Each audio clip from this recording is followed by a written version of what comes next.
جب تمہارے سامنے نبی کونین صلی اللہ علیہ وسلم کی بے حرمتی ہو رہی، انہیں گالیاں دی جا رہی ہوں، ان کی شان میں توہین کی جا رہی ہو، اور باوجود اس کے نبی کی شان میں کوئی گستاخی ہو رہی ہو، تو حضرت سعد نے کہا پھر یاد رکھنا قیامت کے دن میں اس کا دامن نہیں چھوڑوں گا۔ عورتوں کے لیے بھی معاملات آئیں گے، تو اگر عورتیں یہ کہہ دیں کہ ہمارے پاس کوئی راستہ ہی نہیں تھا آپ کی عزت پر پہرا دینے کا، ارے میاں جس وقت ہم پیدا ہوئے کان میں جب ہمیں اذان دی گئی تو جہاں اللہ کی شہادت، اللہ کی گواہی دی گئی، ساتھ میں یہ بھی کہا گیا اشہد ان محمد رسول اللہ، کیا نہیں کہا گیا تھا؟ کان میں اذان کا لفظ ہے، پیدا ہوتے ہی رسول کی گواہی تمہارے کانوں میں پڑ گئی ہے، میں گواہی دیتا ہوں کہ محمد صلی اللہ علیہ وسلم اللہ کے رسول ہیں۔ اور اس کے بعد جب تم ہوش میں آئے یا تمہاری عقل اب سلامت ہوئی، تم دین کی طرف احکام کے مکلف ہوئے، کون سا ایسا دن ہے جس دن مسجدوں سے آواز نہ آتی ہو اشہد ان محمد رسول اللہ؟ میاں یہاں تو عبادت کس کی ہو رہی ہے؟ مسجد میں کس کی ہوتی ہے؟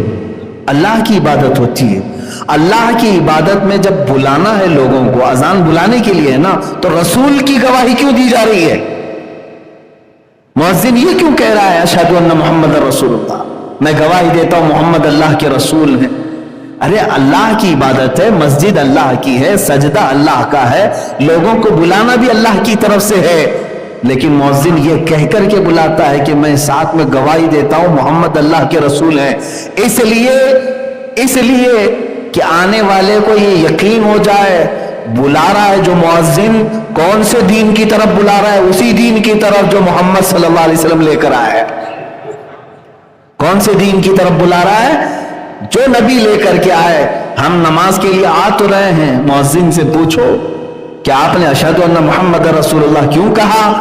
تو پھر تمہیں جواب ملے گا، فقہ کی کتابوں سے، محدثین کی شرح سے یہ ملے گا، تاکہ آنے والوں کو یہ پتا چلے کہ تمہیں جو نماز پڑھانے کے لیے بلایا جا رہا ہے، نماز تو ہوگی اللہ ہی کی، عبادت تو ہوگی اللہ ہی کی، ہم نبی کا نام لے کر اس لیے بلا رہے ہیں، ہم اپنے طریقے سے نہیں پڑھوائیں گے، رسول کے طریقے سے پڑھائیں گے۔ جو محمد صلی اللہ تعالیٰ علیہ وسلم طریقہ بتا کر گئے ہیں اسی طریقے پر نماز ہوگی۔ اس لیے ہماری مسجدوں میں کبھی نبی کے نام سے کوئی وقت خالی رہا ہی نہیں۔ تم کہاں سے نکالو، تم جمع تفریق کر کے الگ الگ ہر چیز کو لے کر کے آؤ، میں آپ کو بتاؤں گا یہاں نبی کے بغیر تمہارا دین انکمپلیٹ ہے۔ انکمپلیٹ کیا شروع ہی نہیں ہوتا۔ اب مجھے شریعت کا ایک مسئلہ بتائیں، آپ سے میں گزارش کروں گا، یہ بڑی ذمہ داری کی بات ہے۔ لا الہ الا اللہ یہ کلمہ ہے نا، اللہ کے سوا کوئی معبود نہیں۔ اگر آپ نے اتنا کہا تو یہ اتنا کلمہ جو ہے شیطان بھی اقرار کرتا ہے۔ شیطان ابلیس لعین، اس نے بھی اس چیز کا اقرار کیا ہے، اللہ کے سوا کوئی معبود نہیں۔ شروع میں تو اس کا یہ بھی عقیدہ تھا، بات اس کی کہاں سے نکلی؟ آدم علیہ السلام سے، نبی سے اختلاف ہوا تو کلمے میں اسی لیے جوڑا گیا، جب تک تم محمد الرسول اللہ نہیں کہو گے پورے مسلمان ہو ہی نہیں سکتے۔ اگر تم نے صرف کلمہ توحید یعنی صرف لا الہ الا اللہ کہا تو مسلمان نہیں، جب تک دوسرا جملہ نہیں کہو گے، محمد الرسول اللہ نہیں کہو گے۔ یہیں سے پتا چلا کہ رسول کی حاجت کس قدر ہے دین میں۔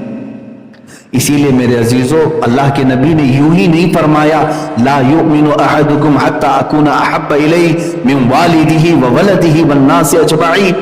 حضور نے فرمایا تم میں سے اس وقت تک کوئی مومن نہیں ہو سکتا جب تک کہ وہ مجھ سے اپنے والدین، اپنی اولاد اور تمام انسانوں سے زیادہ محبت نہ کرے۔ اپنی جان سے زیادہ محبت جب تک نہیں کرو گے حضور سے، کامل مومن نہیں بن پاؤ، کامل مومن نہیں ہے۔ اسی لیے اقبال نے کہا بمصطفیٰ برساں خیش کے دی ہماؤس، اپنے آپ کو رسول تک پہنچا دو، یہی اصل دین ہے، یہی اصل دین ہے۔ انہیں جانا انہیں مانا، نہ رکھا غیر سے کام، للہ الحمد میں دنیا سے مسلمان گیا۔ ایک اعلیٰ حضرت بریلوی کا یہ شعر ہے، فرماتے ہیں جو مسلمان یہ عقیدہ رکھ لیا پھر کہ گلی گلی تباہ ٹھوکریں سب کی کھائی کیوں، دل کو جو عقل دے خدا تیری گلی سے جائے کیوں، پھر سمجھ لو ایمان کی مٹھاس کو پہنچ گیا، رسول کریم صلی اللہ تعالیٰ علیہ وسلم کی ذات تک پہنچ گیا۔ اب میرے عزیزوں میں آتا ہوں تفسیر کی طرف۔ اس آیت میں اللہ تعالیٰ جب یہ فرما رہا ہے جس نے رسول کی اطاعت کی، گویا کہ اس نے اللہ کی اطاعت کی، رسول کا حکم مانا تو گویا کہ اللہ کا حکم مانا۔ رسول آئے ہی ہیں بندوں کو رب سے ملانے کے لیے، وہ جو کہیں اسے مان لو اور جس چیز سے وہ منع کرے اس سے رک جاؤ۔ نبی صلی اللہ تعالیٰ علیہ وسلم کی بات کو ہلکے میں لینا میرے عزیزوں بڑی تباہیاں آ جائیں گی، بڑے عذابات آ جائیں گے۔ رسول پاک صلی اللہ تعالیٰ علیہ وسلم کی بات کو اگر کسی نے ہلکے میں لیا تو اللہ نے اس پر عتاب نازل کر دی۔ عتاب قرآن پاک میں اسی لیے تو اللہ تعالیٰ نے جو احکامات بیان کیے، نبی کے آداب تو دیکھو قرآن میں، سورہ حجرات میں رب تعالیٰ فرماتا ہے اے ایمان والو نبی کی آواز پر اپنی آوازیں بلند مت کرو، جب رسول پاک کے دربار میں ہو خاموش، آواز تک بلند مت کرنا۔ یہاں تک کہ ایک صحابی کان سے کم سنتے تھے، وہ زور سے بولتے تھے، ان کے متعلق یہ آیت نازل ہوئی اور اللہ نے فرمایا تمہارے سارے اعمال ختم ہو جائیں گے، تمہیں پتہ بھی نہیں چلے گا، ان تحبط اعمالکم وانتم لا تشعرون۔ پھر اللہ نے یہاں تک بیان فرمایا اگر کوئی میرے نبی کے حجرے کے پاس آئے، کمرے کے پاس، اور حضور اندر ہیں تو تمہیں کیا کرنا چاہیے؟ بلانا چاہیے، پکارنا چاہیے۔ اللہ فرماتا ہے ان الذین ینادونک من وراء الحجرات اکثرهم لا یعقلون، جو لوگ نبی کے حجرے کے باہر کھڑے ہو کر کے نبی کو آواز دیتے ہیں وہ بے عقل لوگ ہیں۔ اللہ فرماتا بے عقل ہیں ان میں سے اکثر، کیا کریں پھر؟ اللہ فرماتا وَلَوْ أَنَّهُمْ صَبَرُوا حَتَّى تَخْرُجَ إِلَيْهِ، انہیں چاہیے کہ وہ صبر سے کھڑے رہیں، میرا نبی خود باہر آ جائے گا، رسول خود آ جائیں گے، تو انہیں نام لے کر پکارنے تک کی اللہ نے ممانعت فرما دی۔ بے ادبی ہے یہ، بے ادبی ہے۔ اب اندازہ کرو کہ قرآن نے اتنا ادب میرے نبی کا سکھایا ہے، اتنا ادب سکھایا ہے۔ یہ ذات جب تک تم اپنی زندگی میں حضور کی ذات کو امپورٹنٹ نہیں سمجھو گے اس وقت تک تمہیں ایمانی حلاوت شیرینی ملے گی بھی نہیں، ایمانی جو لذت ہے وہ نہیں مل پائے گی۔ اور قرآن میں جو دعویٰ ہے کہ تم گھبراؤ مت، پریشان مت ہو، تم سب سے زیادہ بلند رہو گے، اللہ نے یہ وعدہ کیا ہے تم کامیاب رہو گے، لیکن شرط کیا رکھی؟ ان کنتم مؤمنین، اگر تم سچے غلام نبی بن جاؤ، ایمان والے ہو جاؤ۔ ایمان وہی ہے کہ جب تک نبی سے اپنی جان سے زیادہ محبت نہیں کرے گا کامل مومن نہیں ہوگا۔ اب حالات ہمارے ایسی ہیں، ہم نے چھوٹی چھوٹی چیزوں کے لیے تو ضد پکڑ لی ہے، اپنے کاموں کے لیے تو ہم مر مٹنے کو بھی تیار۔ نہیں دیکھا کتنے سوسائڈ ہوئے، کتنے آتم ہتیا ہوئے؟ ایک لڑکی کی محبت میں کوئی لڑکا پھانسی لگا لیا، کبھی لڑکے کی محبت میں لڑکی زہر کھا کر مر گئی۔ مجازی عشق و محبت میں تم تو جانیں ختم کر رہے ہو، ایک دوسرے کے قتل پر بھی آمادہ ہیں لوگ۔ اگر کسی نے کسی کی ماں کو گالی دی تو وہ آپے سے باہر ہوا، اس کے گھر کو تباہ کر دیا۔ کسی کی ذات پر کیچڑ اچھالا تو اس نے بدلے اور بھاوناؤں میں انتقامی جذبے میں کیا سے کیا کر دیا۔ لیکن یہ ایمان کہاں گیا جب تمہارے سامنے نبی کونین صلی اللہ علیہ وسلم کی بے حرمتی ہو رہی، انہیں گالیاں دی جا رہی ہوں، ان کی شان میں توہین کی جا رہی ہو، اس وقت تمہارے سروں پر جوں تک نہیں رہتی، کانوں میں جوں تک نہیں رہتی، تو پھر اس کا مطلب ہے کہ تم نے ابھی تک حضور سے محبت کا وہ درجہ حاصل ہی نہیں کیا۔ ہمیں تو ہونا یہ چاہیے کہ گھٹ گھٹ کر کے روئیں کہ میں کس زمانے میں جی رہا ہوں جہاں میرے نبی کی شان میں بے حرمتیاں ہو رہی ہیں اور میں خاموش زمین پر چل رہا ہوں۔ میں نے ایک بات اس سے قبل بتائی تھی، عزیزان گرامی، حضرت سعد ابن ربیع رضی اللہ تعالیٰ عنہ جنگ احد میں ایک جوان صحابی حضور کی ناموس پر ایسے میدان احد میں آئے تھے کہ ان کے گوشت کے ٹکڑے نکل گئے تھے، لیکن پیچھے ہٹنے کو تیار نہیں، اللہ کے نبی صلی اللہ تعالیٰ علیہ وسلم کی عزت پر پہرا دینے کے لیے۔ اور اس کے بعد ہوا یہ کہ جنگ کے اختتام کے وقت حضور پاک صلی اللہ علیہ وسلم نے صحابہ سے کہا، دیکھو سعد کہاں ہے؟ ڈھونڈا گیا، حضرت سعد جو ہے 7 لاشوں کے نیچے دبے ہوئے تھے، لیکن سانسیں چل رہی تھی۔ صحابہ پکارتے ہوئے میدان میں گھوم رہے تھے، تو انہوں نے کہا سعد نے کہ اے صحابہ میں یہاں ہوں، نیچے ہوں۔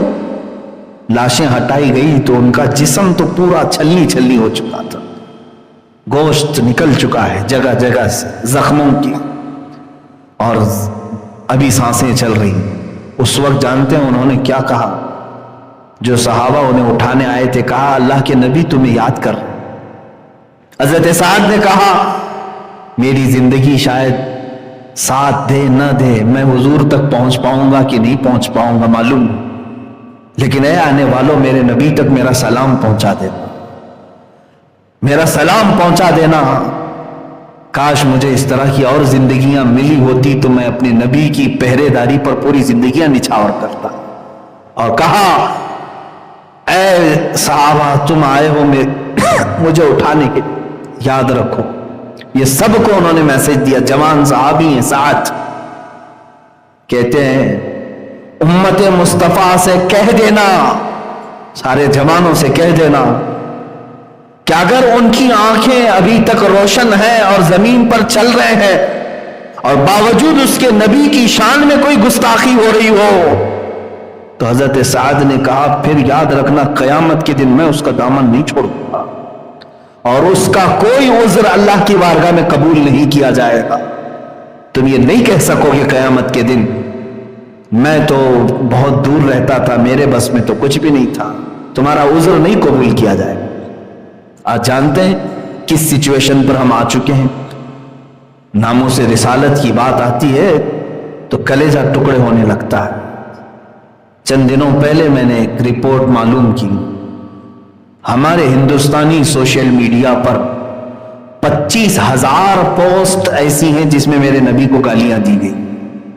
25,000 لوگوں نے گستاخیاں کی ہندوستانی میڈیا کے اندر، سوشل میڈیا کے اندر۔ کیا ہم میں سے کوئی ایسا ذمہ دار عاشق رسول ہے جس نے ایکشن لیا، سائبر کرائم میں جا کر کے اس کی کمپلینٹ کی؟ الحمدللہ ہم کر رہے ہیں جہاں تک میری طاقت ہے۔ میں جس تحریک سے جڑا ہوں اس کی ذمہ داری کے اعتبار سے تحریک فروغ اسلام کی لیگل پینل کے ذریعے سے جو ہو سکتا ہے ہم کر رہے ہیں۔ لیکن میرے عزیزوں، کیا یہ تم سب کی ذمہ داری نہیں تھی؟ تمہارے دل چھلنی ہو جانا چاہیے تھا۔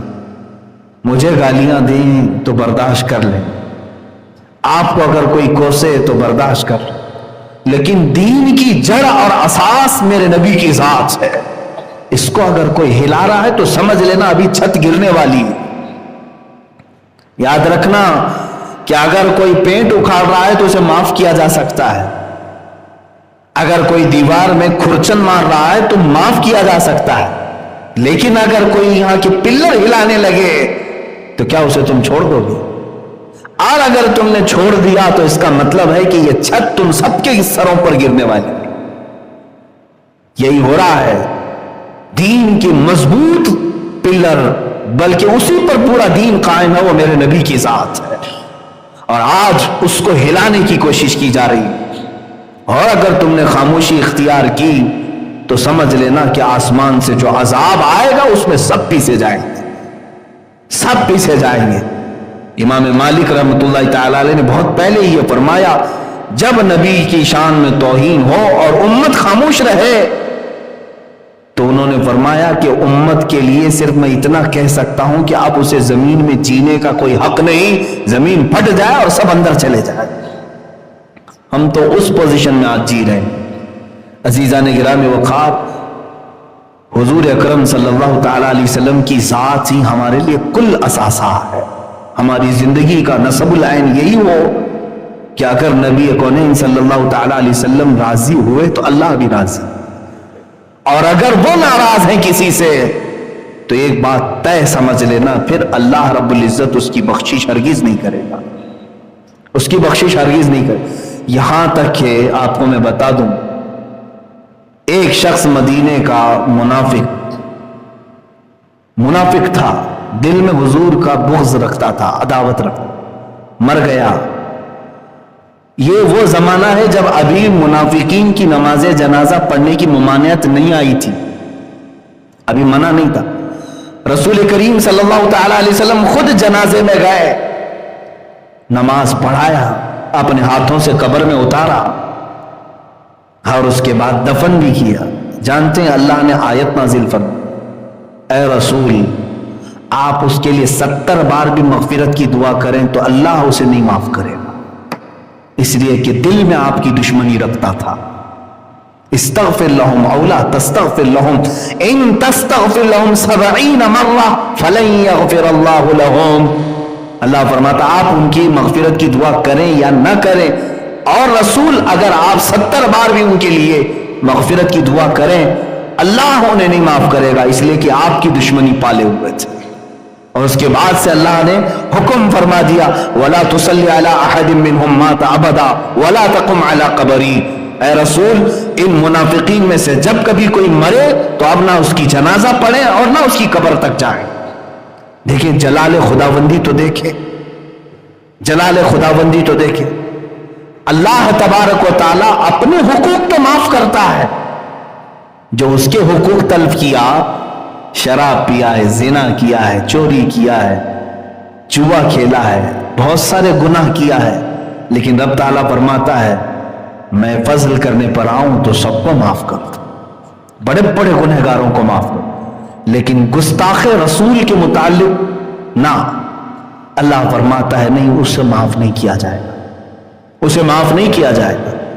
اسی لیے اسلامی حکومت میں بھی گستاخ رسول کی صرف ایک ہی سزا ہے، اس کا سر جدا کر دیا جائے، قتل۔ اسلامی حکومت میں یہ سزا ہے، اسی لیے کہ وہ پلر ہلا رہا ہے۔ نبی کی شان میں اگر کسی نے کہا، آپ کو یہ میں بتا دوں کہ اگر کوئی پاگل بھی کہہ دے تو اسے بھی مارا جائے گا۔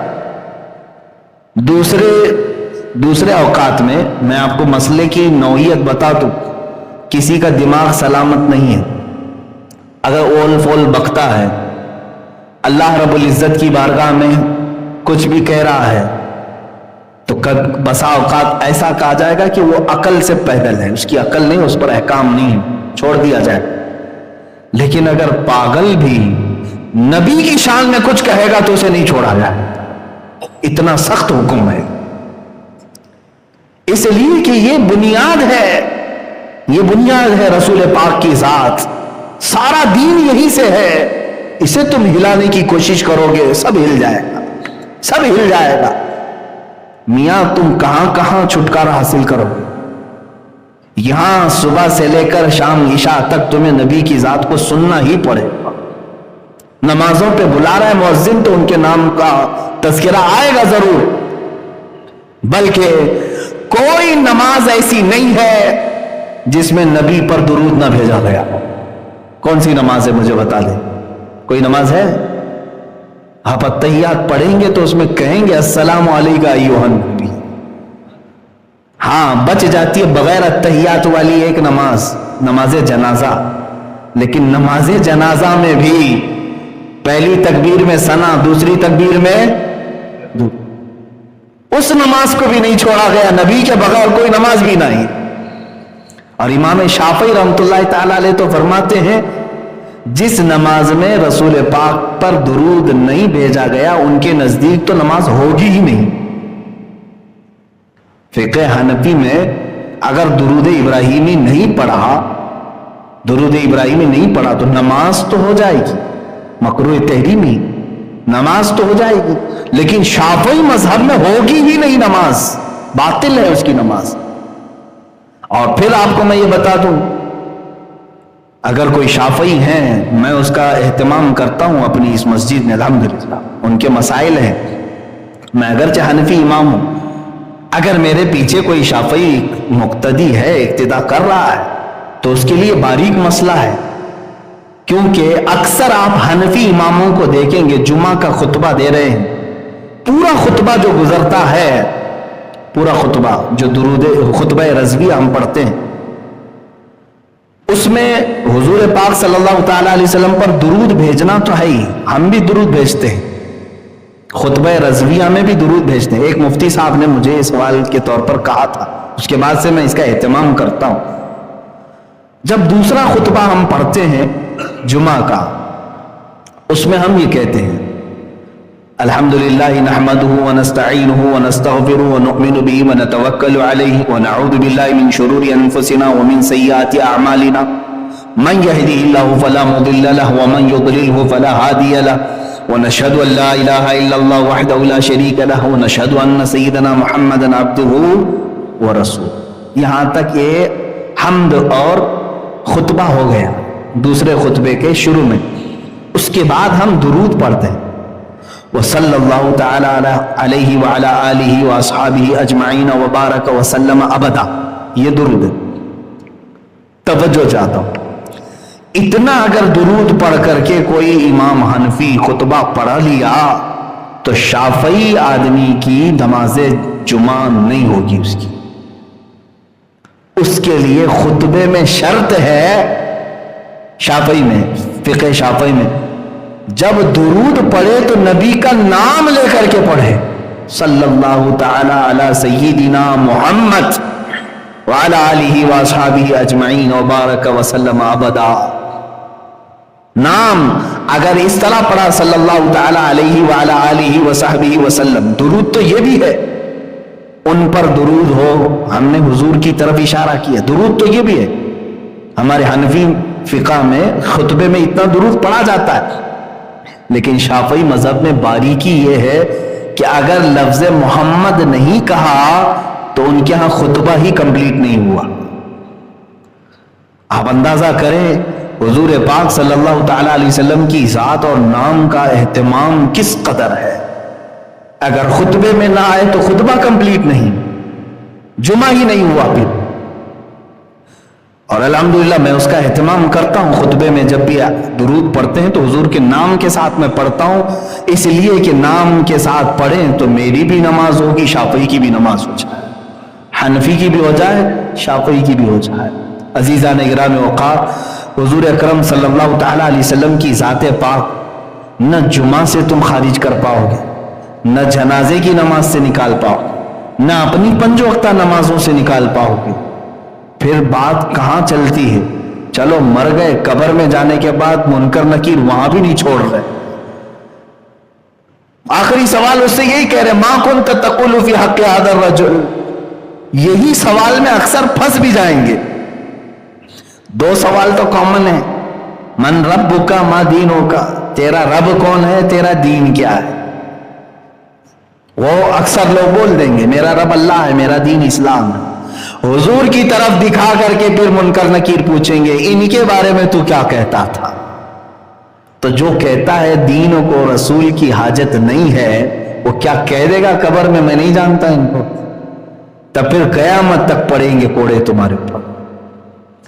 کہنا پڑے گا کہ یہ محمد اللہ کے رسول ہیں، تمہیں قبر میں بھی چھٹی نہیں ہے نبی کی ذات سے۔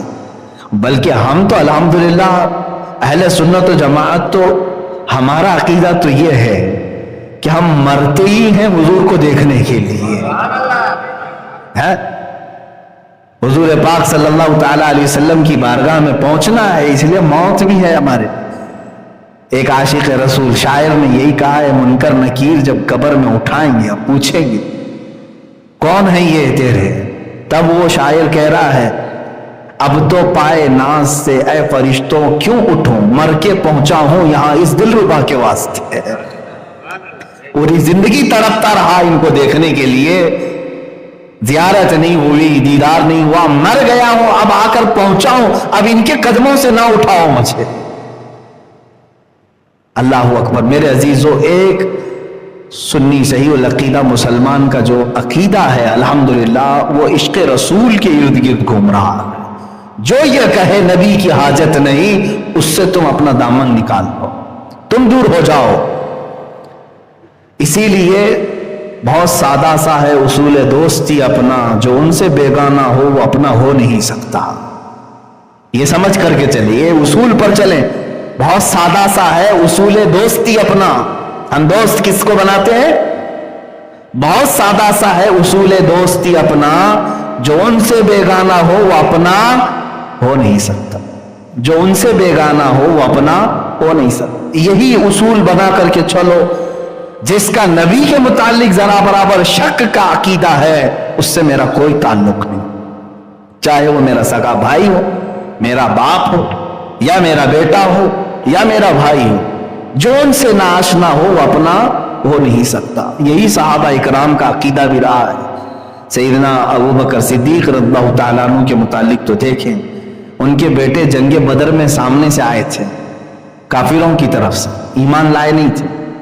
حضرت ابوبکر صدیق بعد میں جب وہ ان کے بیٹے ایمان لائے تو کہتے ہیں ایک دن دسترخوان پر بیٹھ کر کے، ابا آپ کو معلوم ہے جنگ بدر میں آپ مسلمانوں کی طرف سے تھے، میں مکہ والوں کی طرف سے، کافروں کی طرف، 3 بار آپ میری تلوار کے نیچے آ گئے تھے، باپ تھے میں نے چھوڑ دیا۔ حضرت ابوبکر صدیق کہتے ہیں اگر تو ایک بار بھی میری تلوار کے نیچے آتا تو مار ڈالتا، میں یہ نہیں دیکھتا کہ میرا بیٹا آیا ہے بلکہ دشمن رسول سمجھ کر مارتا۔ یہ ایمان تھا صدیق اکبر کا، دی ہما اوست، سارا دین رسول کی ذات ہے، ان سے جو بیگانہ ہو وہ اپنا ہو نہیں سکتا۔ اس اصول کو لے کر چلو میرے عزیزو، آج کی زمانے میں ضرورت ہے۔ اپنے بچوں کو عشق رسول اتنا سکھاؤ۔ ہر چیز کمپرومائز کی جا سکتی ہے لیکن نبی کی ذات یا ان کی محبت میں کوئی کمپرومائز نہیں۔ انشاءاللہ العزیز ایک وقت آئے گا جب میں یہ مہم چھیڑوں گا انشاءاللہ۔ ہم اگرچہ ہندوستان میں رہ رہے ہوں، بھارت میں رہ رہے ہوں، میجورٹی جس کی بھی ہو، لیکن ہم مسلمان یہ قانون پاس کرانے کی ضرور کوشش کریں گے کہ بھارت میں رہتے ہوئے کبھی کوئی حضور پاک کی شان میں گستاخی نہ کرے۔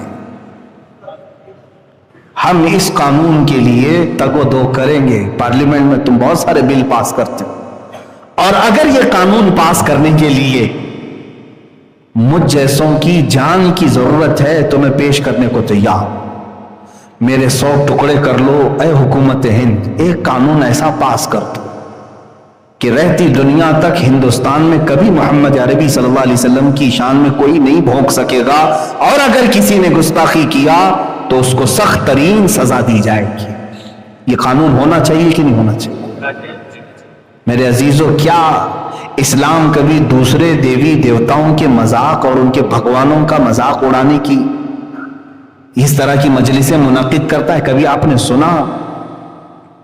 ہاں، ہم اپنے حق کو بیان کرتے رہیں گے۔ تمہیں جس مذہب سے سروکار ہے اسی مذہب سے تعلق رکھو۔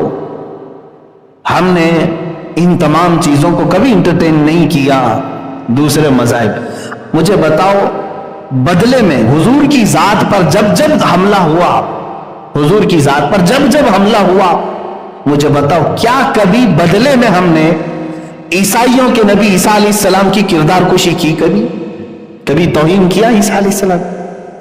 ارے ہم وہاں پر بھی سمجھتے ہیں کہ اگر توہین کرے تو یہاں سے بھی ہم نکل جائیں گے، پھر ایمان جتنا تم نہیں مانتے اس سے کئی درجے ہم عیسیٰ علیہ السلام کو مانتے ہیں۔ یہودیوں نے اگر حضور کے کارٹون بنائے تو کیا ہم نے بدلے میں ان کے نبی موسیٰ علیہ السلام کے کارٹون بنانے کی اجازت دی؟ کبھی کیا ہم؟ ہندو اگر بھونکنے لگا، کوئی بھی ایسا آتنکی ہندو جو نبی کی ذات پر، میرے رسول اکرم صلی اللہ علیہ وسلم کی ذات پر مغلظات بکنے لگا، تو کیا ہم بدلے میں کبھی رام کرشن یا وشنو فلاں فلاں اتنے جو ہیں ان کی کردار کشی کی؟ ان کو ننگا کر کے دکھایا کبھی ہم نے ان کو گالیاں دی؟ میرے عزیزو، اسلام ہے ہی نہیں، بلکہ اسلام یہ کہتا ہے لا تسبوا الذین يدعون من دون اللہ۔ اللہ نے یہاں تک فرمایا تم ان لوگوں کو گالی ہی مت دو جو اللہ کو نہیں مانتے، گالی مت دو۔ کیا ہوگا؟ فَيَسُبُّ اللَّهَ عَدْوًا بِغَيْرِ عِلْمٍ، اس لیے کہ پھر وہ پلٹ کر کے تمہارے اللہ کو گالیاں دینے لگیں گے۔ ہم تو شروع کرتے ہی نہیں کہیں پر، شروع کرتے ہی نہیں. ہاں ایک بات یاد رکھ لیں, جواب ہم کسی کی گستاخی کا, اگر تم نے میرے نبی کی شان میں گستاخی کی تو بدلے میں ہم تمہارے کسی دیوی دیوتا کی گستاخی کر کے بدلہ نہیں لیں گے. ہمارے انتقام لینے کا طریقہ کچھ اور ہے, وہ انشاءاللہ العزیز وقت بتائے گا, وہ وقت بتائے گا. نبی کونین صلی اللہ تعالی علیہ وسلم کی ذات پر کسی نے انگلی اٹھائی تو ہم بدلے میں یہ نہیں کہیں گے کہ تمہارا خدا ایسا تھا, تمہاری دیوی ایسی تھی, تمہارا دیوتا. ہمیں اس سے سروکار ہی نہیں. ہم چھیڑ چھاڑ دیوی دیوتاؤں سے نہیں کرنا چاہتے ہیں, اس لیے کہ ہم عقل رکھتے ہیں. اگر ایک ہندو نبی کونین صلی اللہ علیہ وسلم کی شان میں اگر گستاخی کیا تو میں پلٹ کر کے اس کے بھگوان کو گالی دوں گا, تو کروڑوں ہندو اور بھی تو ہیں جو خاموش تھے. کروڑوں ہندوؤں کے خدا کو میں کیوں گالی دوں؟ ایک نے کیا ہے نا, میں اس سے نپٹوں گا جس نے گستاخی کی ہے, یہ نہیں کہ اس کی پوری برادری سے. اسی طرح سے میں دنیا کو بھی آج یہی کہتا ہوں, فرانس کا جو مسئلہ لے کر یہ انہوں نے ایشو بنایا, اتنا بڑا ایشو بنایا, فرانس میں ہوا کیا تھا معلوم ہو؟ فرانس کا ایک ٹیچر, اسکول کا ٹیچر, اپنے اسٹوڈنٹس کے سامنے میرے نبی کے خاکے بنا بنا کر کے دکھا رہا تھا, حضور صلی اللہ تعالی علیہ وسلم. اس کی شکایت بھی ہوئی آلریڈی, یہ اچانک نہیں ہوا یہ سب کچھ, اس کی شکایت ہوئی انتظامیہ سے, ایکشن نہیں لیا گیا. تو ایک نوجوان چیچن کا جس کا نام عبداللہ بتایا گیا, وہ اپنی بھاوناؤں پر قابو نہیں پایا, اٹھا اس نے قتل کر دیا, مار ڈالا. جو ٹیچر خاکے بنا رہا تھا اس کو اس نے قتل کر دیا. یہ معاملہ اس کا پرسنل ہے, ٹھیک ہے, یعنی اس نے جو سٹینڈ لیا وہ وقت کا اس کا تقاضا تھا, اس نے سٹینڈ لیا اور مار دیا. لیکن مجھے یہ بتاؤ, کیا اس عبداللہ چیچنیا کو, شیشانی کو چھوڑ دیا گورنمنٹ نے؟ اسی وقت پولیس نے گولیوں سے بھون دیا,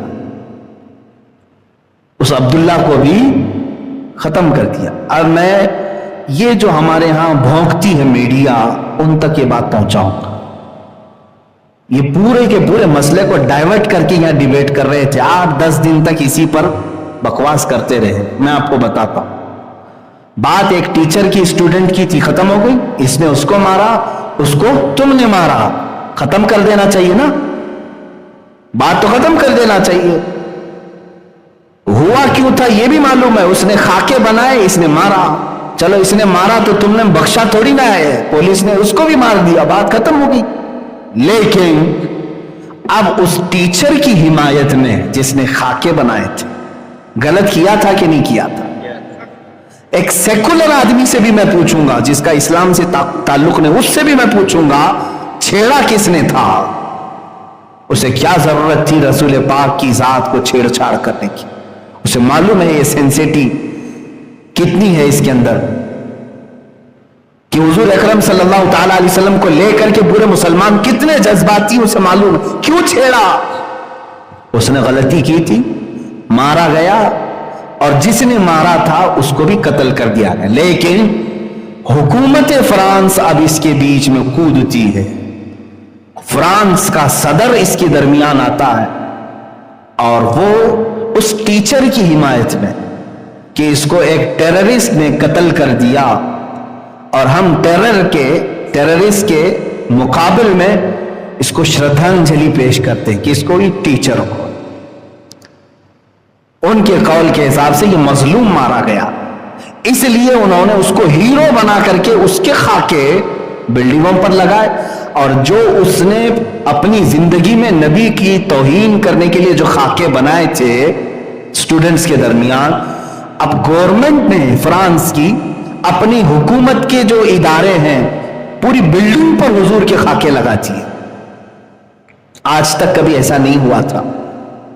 عام آدمی کر رہا تھا ٹھیک ہے, لیکن حکومت کا صدر, پریزیڈنٹ اگر اجازت دے, میرے عزیزوں پارلیمنٹ کے اوپر اگر کسی چیز کی تصویر لگے تو معنی رکھتی ہے کہ نہیں؟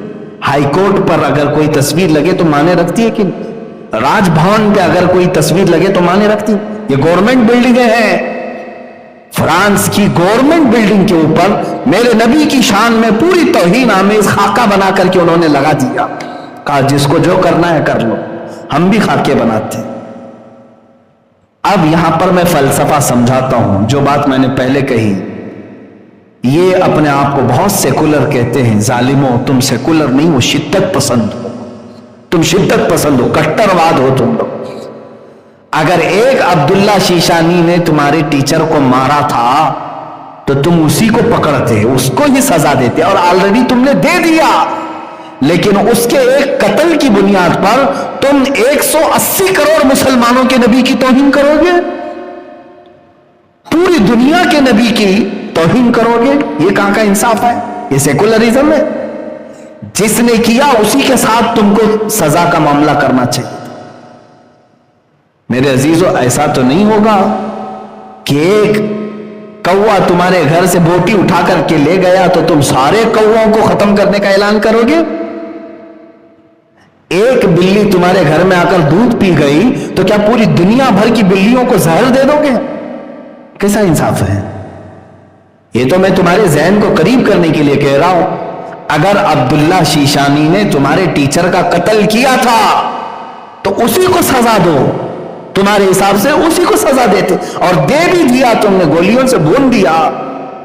لیکن یہ کیا کہ پوری دنیا میں جو آباد مسلمان ہیں، 180 کروڑ کے قریب مسلمان، 180 کروڑ مسلمان، 1.25 ارب مسلمانوں کے جذبات سے تم نے کھیلا، ان کے نبی کی توہین کی. اس لیے آج ہم نے فرانس کے خلاف سخت ایکشن لیا، اس کی مصنوعات کا بائیکاٹ کرنے کا اعلان کیا. لیکن حیرت کی بات ہے، جب یہاں ہندوستان میں پروٹیسٹ ہونے لگے اس کے خلاف، اس کی مصنوعات کے بائیکاٹ، ان کے پروڈکٹس کے بائیکاٹ کرنے لگے، تو اس میں بیچ میں ہماری میڈیا کود گئی. اور پھر حیرت کی بات یہ ہے کہ ہمارے پرائم منسٹر کی طرف سے ٹویٹ ہوا کہ ہم فرانس کے ساتھ کھڑے. یہ ہماری آج زندگی ہے. میرے ایک بات سمجھ کر کے چلو، تمہیں کیا ضرورت تھی اس میں کودنے کی؟ اگر انڈیا کا کوئی پرائم منسٹر ہو، کچھ بھی ہو، یہ جب ایشو پوری دنیا کے مسلمانوں کا آ گیا، اور ہندوستان میں خود 25 کروڑ مسلمان ہیں، تمہیں ان کی بھی بھاوناؤں کا خیال کرنا چاہیے تھا. تم اگرچہ ہمارا ساتھ نہ دیتے، کم از کم اس میں خاموشی تو اختیار کر لیتے. نہیں، لیکن حکومت وقت پر بیٹھا ہوا درندہ یہ بتانے کی کوشش کر رہا ہے کہ میں اپنے دیش میں رہنے والے مسلمانوں کا حامی نہیں ہوں، ان کا دشمن. یہ بتانے کی کوشش کیا انہوں نے.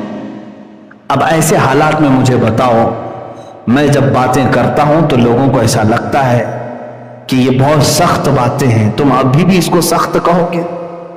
چند دنوں کے بعد یہ بولنے والے بھی تمہارے مجمع میں نہیں رہیں گے، اس لیے کہ حکومت نے آج اتنا دبا دیا ہے، اتنا سخت کر دیا ہے. خود میرے اوپر جگہ جگہ سے انہوں نے کیس ڈالے، الگ الگ طریقے سے گھیرنے کی کوششیں کی. یہ مت سمجھنا میں جب تک آپ کے سامنے ہوں آزاد ہوں، میں اپنے نبی کی عظمت پر پہرا دیتا رہوں. جو کچھ بھی مجھ سے بن سکے میں کرنے کی کوشش کرتا رہوں گا. عزیزان گرامی وقار، مجھے میرا انجام معلوم ہے. ظاہر سی بات ہے میں آگ سے کھیل رہا ہوں. 8 دن پہلے ایک مولانا صاحب نے مجھ سے کہا آپ کی تقریریں ہم سن رہے ہیں لیکن آپ آگ سے کھیل رہے ہیں، اپنی زندگی کی فکر کرو.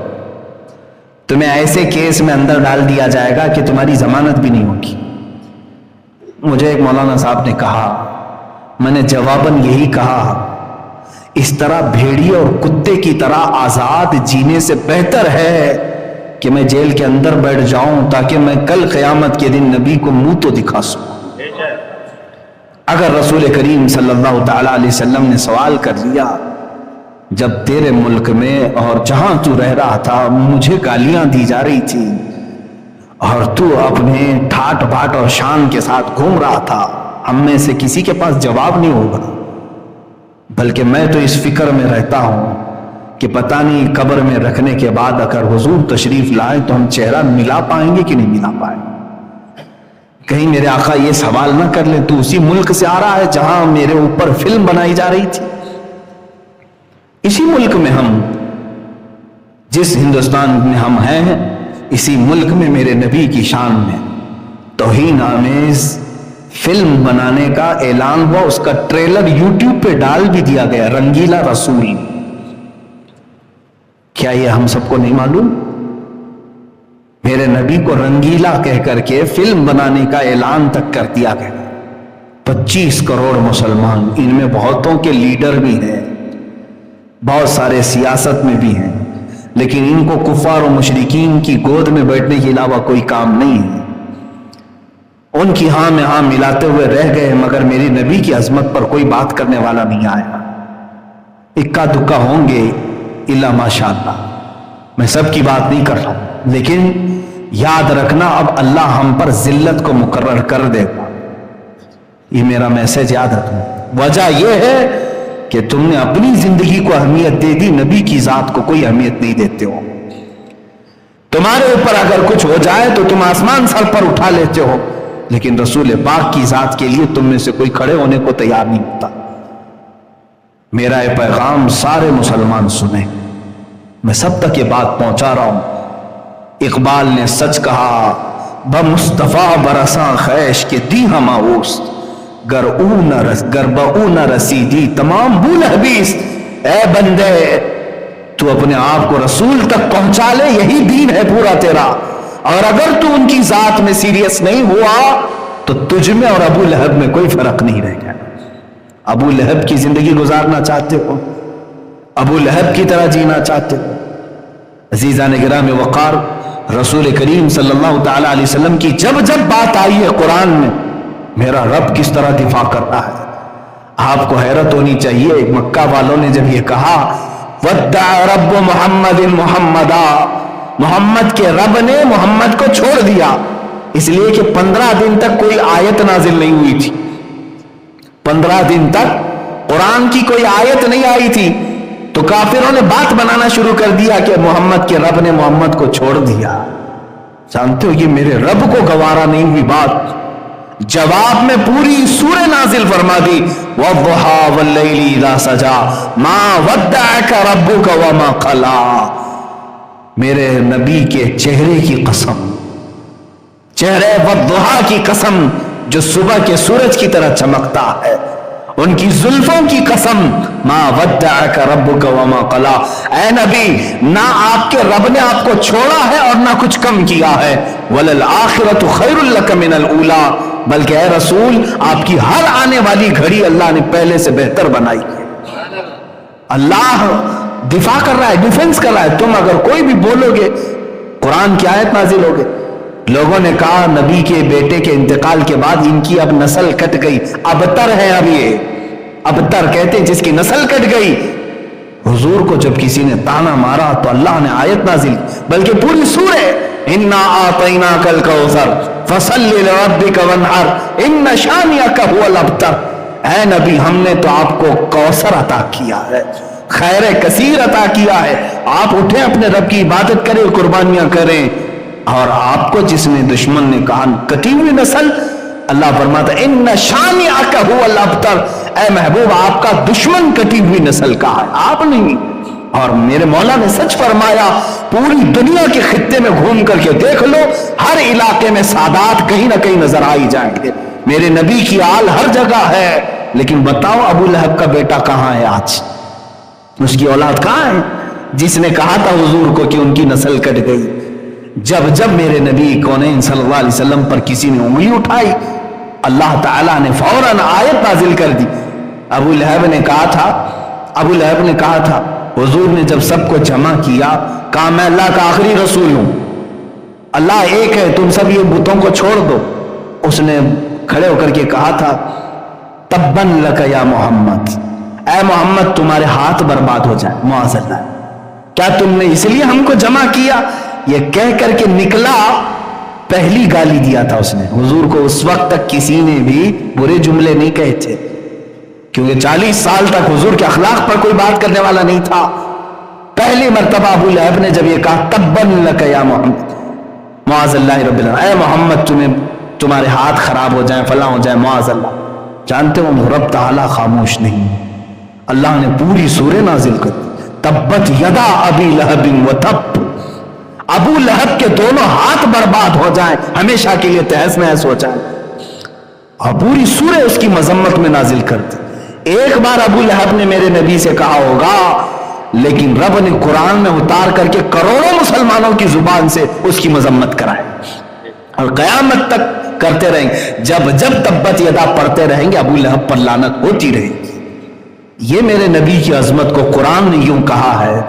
جب کبھی کوئی گالی دے، اللہ رب العزت ڈیفنس میں آ گیا، رب تبارک و تعالیٰ دفاع میں آ گیا.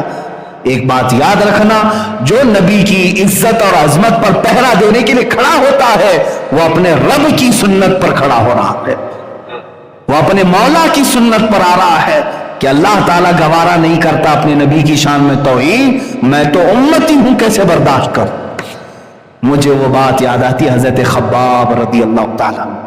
اللہ اللہ، مکہ مکرمہ کے ظالموں نے گھیر کر کے ایک صحابی کو سولی پر چڑھا دیا تھا.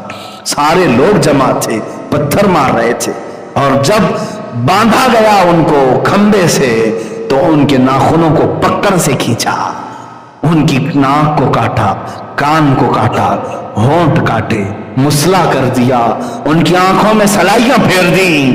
اور اس کے بعد کسی نے پکار کر کہا، اے خباب، اے خبیب، کیا ہی اچھا ہوتا کہ تمہاری جگہ محمد ہوتے اور تم آرام کر رہے ہوتے. انہی کی وجہ سے تو تم یہاں تک پہنچے ہو. اتنی سزا ہو رہی ہے، سب کٹ گیا ہے، خون جاری ہے. مجال ہے کہ وہ سن کر کے خاموش رہے ہو. اسی سولی کے پھندے پر ہی چلانے لگے، اے خبردار، میرے نبی کے بارے میں بولنے والوں، میرے جسم کے ٹکڑے ٹکڑے کر لو، میں گوارا کروں گا. میرے نبی کے تلووں میں کانٹا بھی چبھے، خباب کو برداشت نہیں ہوگا. بمصطفیٰ برساں خیش کے دی ہم آہوز، اپنے آپ کو نبی تک پہنچا دو. دین پورا وہی ہے، دین پورا وہی ہے. صحابہ نے ہمیں یہی سکھایا ہے. آج تم اپنے لیے جی رہے ہو، اپنے مفاد کے لیے، اپنے مقاصد کے لیے، اپنے مطالب کے لیے.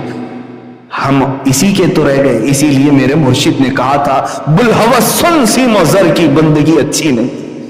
بلحوث کہتے ہیں خواہشات کا پجاری. بلحوث سن سیم و زر کی بندگی اچھی نہیں، ان کے در کی بھیک اچھی، سروری اچھی نہیں. ان کے در کی بھیک لے لو، یہ چلے گا، سروری اچھی نہیں. بادشاہ بننے میں تمہیں کیا رہ جائے گا، یہ تاج اچھالے جائیں گے. ایک بار نبی کی غلامی میں آ کر کے دیکھو، قیامت تک تمہیں امر کر دیا جائے گا، زندہ رکھ دیا جائے گا. لوگوں کے دلوں میں مولا تعالیٰ تمہاری ایسی عظمت بٹھاتا ہے کہ تم پھر یادوں میں کبھی نہیں مرو گے. ایک بار ان کے ہو کر کے تو دیکھو. اپنے آپ کے لیے جینا، سیلفش ہو کر کے جینا، اس کو چھوڑو. ابھی ابھی ماضی میں ہم نے دیکھا پاکستان کی سرزمین پر ایک عاشق رسول کا جنازہ، امیر المجاہدین قبلہ خادم حسین رضوی رحمۃ اللہ علیہ. 8 دن ہوئے ہوں گے، 8-10 دن، پچھلے جمعہ انتقال ہوا. ایک ایسے عالم دین، بڑی سادی زندگی گزارنے والا، صرف 54 سال کی عمر، حافظ قرآن اور ایک مسجد کے امام، بس اس کے علاوہ ان کا کچھ بھی بڑا سٹیٹس نہیں تھا. ایک مدرسے کے مدرس تھے، پڑھاتے تھے. پڑھاتے ہوئے اس کے بعد ہوا یہ کہ مسجد کی نوکری بھی چھوٹ گئی. لوگ کہاں چھوڑتے ہیں، اماموں کے پیچھے تو پڑ ہی جاتے ہیں. کہتے تو ہیں نماز میں پیچھے اس امام کی، نماز پھیرنے کے بعد میں جا کر کے پوری زندگی کے پیچھے پڑ جاتے ہیں. اکثر اماموں کے ساتھ. علامہ خادم حسین رضوی رحمۃ اللہ تعالی علیہ کے ساتھ بھی یہی ہوا. وہ مسجد ان کی چھوٹی اور اپنے گھر رہے، مدرسہ پڑھاتے رہے. جب آپ نے اپنے ملک میں دیکھا کہ نبی کونین کی ذات کو لے کر کے ہلکا پن ہو رہا ہے، پاکستان میں ایک قانون پاس کیا گیا تھا کہ جو گستاخی کرے گا رسول پاک کی، اس کی سزا موت ہے. وہاں پر توہین رسالت قانون ہے.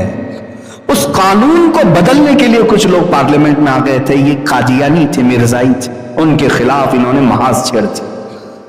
اب یہ خاموش نہیں بیٹھے، باہر نکل آئے۔ جانتے ہیں دونوں ٹانگیں ٹوٹ گئی تھی، ویل چیئر پر تھے۔ ایک ایکسیڈنٹ میں حادثہ ہوا، ویل چیئر پر رہے، چیئر اٹھا کر کے لایا جاتا تھا۔ ہزاروں کے مجمع سے جب خطاب کرتے رسول پاک کی حدیث بیان کرنا اور صحابہ کا عشق رسول بتانا، اس کے علاوہ میں نے کچھ اور نہیں سنا۔ اور جو سختی کرتے تھے وہ گستاخان رسول کے خلاف کرتے تھے۔ جو توہین رسالت کا مرتکب ہو اسے کسی صورت وہ معاف نہیں کرتے تھے۔ سخت ایکشن لیے، دھرنا دے کر بیٹھ گئے باہر آ کر کے کہ ہمارے مطالبے مانو۔ کس بات کے لیے؟ ہم نے دھرنے بہت سارے دیکھے، بہت سارے پارلیمنٹ کے بل پاس کرانے کے لیے، بل کو ریجیکٹ کرانے کے لیے، کسانوں کے آندولن، عورتوں کے معاملات، لیکن وہ ایک عاشق رسول ایسا تھا جو لاکھوں کے مجمع کو لے کر کھلے میدان میں اور سڑکوں پر بیٹھا تھا، صرف اس لیے کہ میرے نبی کی عظمت پر کوئی بات نہ کرے۔ اس کے لیے وہ کئی دن تک دھرنے دی۔ حکومت وقت نے ایکشن لیا، کئی مہینے جیل میں ڈال دیا معذور عالم دین کو۔ کس بنیاد پر؟ عشق رسول کی باتیں کر رہا تھا۔ اسلامی کنٹری بنام اسلامی کنٹری تھی، سب لبرل ہو گئے تھے، سیکولر ہو گئے۔ ایک عاشق رسول اٹھا اور لوگوں کے دلوں کو گرما دیا۔ ان کی پوری ایکٹیویٹی اگر آپ دیکھیں گے تو صرف 5 سال کے اندر یہ آئے بھی اور چلے بھی گئے۔ 5 سال میں جو جوش و ولولہ پیدا کیا، بلکہ پوری ایک تحریک بنا دی لبیک یا رسول اللہ کے نام سے۔ آج پوری دنیا میں کہیں نعرہ اگر لگ رہا ہو، سنیں لبیک یا رسول اللہ، تو اسی معذور عاشق رسول کا دیا ہوا ہے۔ پیر سے معذور ویل چیئر پر بیٹھ کر کے پکارتا تھا لبیک یا رسول اللہ، اے اللہ کے رسول ہم حاضر ہیں اپنی جانیں لے کر کے آپ کے لیے۔ ان کے غلاموں پر، ان کے شاگردوں پر پولیس نے شیل برسائے، آنسو گیس کے گولے داغے، اور ایک نہیں 50 لوگوں کی جانیں گئی دھرنے۔ یہ نبی کی عظمت کے لیے پھر بھی ڈٹا رہا۔ جانتے ہیں آخری وقت، یہ 8 دن پہلے 104 ڈگری بخار ہے اور نومبر کی ٹھنڈیاں ہیں، سخت ٹھنڈی میں بھی پتلی سی چادر لے کر کے ویل چیئر پر وہ میدان میں آ گئے۔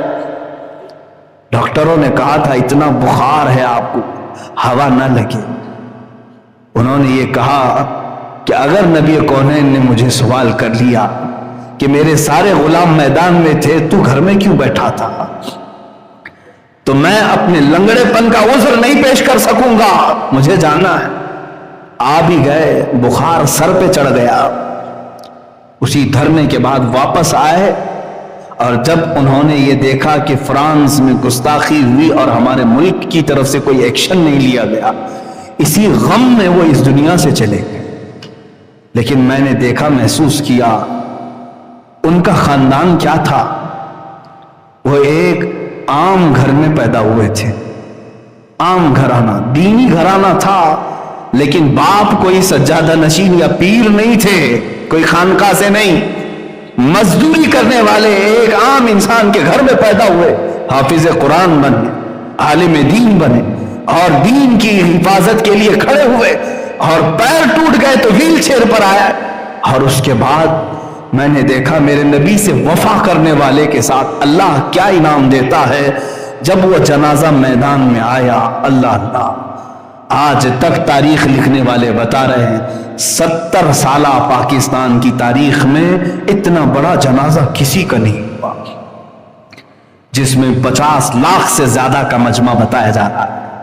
معمولی بات نہیں، جتنی بھی تعداد ہو، 40 ہو کہ 50 لاکھ، پیر رکھنے کی جگہ نہیں۔